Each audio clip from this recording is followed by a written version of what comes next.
السلام علیکم ویور زه ستاسو خوږ ورور منور شاه ستاسو په خدمت کې نن حاضر شوی یم تاسو لپاره ما یو نوې ویډیو راوړې ده. د ویډیو چالو کولو نه مخکې درخواست کوم چې تاسو زما دا ویډیو دا چینل لایک کړئ او سبسکرایب کړئ چې تاسو سره نوې نوې ویډیوګانې راځي او تاسو ته پیدا دی.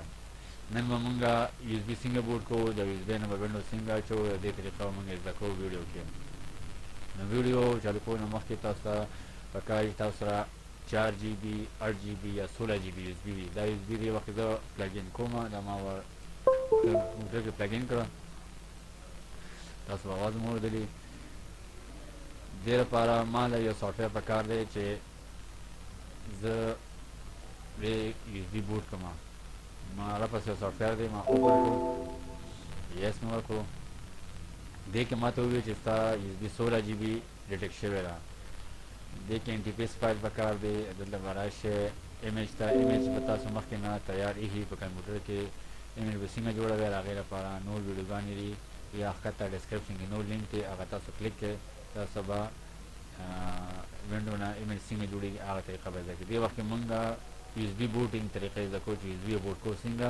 نو دې کې ما سره ټولې وینډوګانې دي 8 9 7 10 ټولې پکې دي.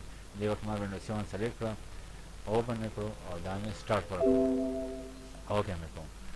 دې وخت کې دا ایمیج چې کوم دی دا د یو اس بي ته بوټینګ فایل کاپي کوي، ټول فایلونه کاپي کېږي.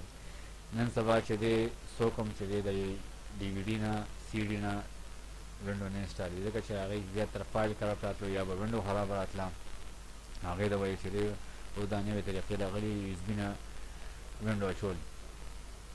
نو دې سره به تاسو ته ټایم هم بچت شي. بل دې یو اس بي کې تاسو چېرې ضروري نه چې وینډو مو اچولی بیا بل څه نشي اچولی. دې کې تاسو ډاټا هم اچولی شئ، خپل ساوندز خپل ډاکومنټ هر شی پکې اچولی شئ.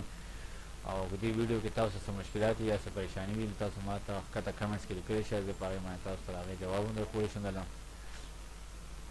دا چې بوټ شي زیاتره خلک چې دی سی ډي روم نه کاپي کړي وینډو او یو اس بي کې پیسټ کړي، نو هغه طریقه غلطه ده.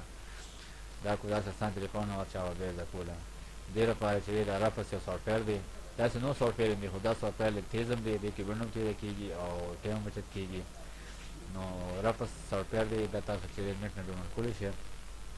دې باندې یو اس بي وینډو 7 وینډو 8 وینډو 9 وینډو 10 تاسو ټولې وینډوګانې بوټینګ کولی شئ.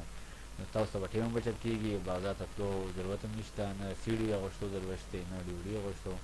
ټولې وینډوګانې په نیټ کې ملاوېږي. دا وینډو به څنګه ډاون کېږي هغه هم ټول ما ویډیو ورکړي دي، تاسو کتلی شئ.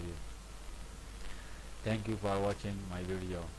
خدا حافظ. یو اس بي بوټیبل شي او ریډي شي، هغې نه پس به بیا تاسو خپل کمپیوټر ریسټارټ کړئ، کوم کې چې وینډو نه وي F9 باندې یا F10 باندې، او یا چې فست بوټ ډیوایس یو اس بي به کې وینډو به سټارټ شي، هغې نه به تاسو وینډو انسټال کړئ.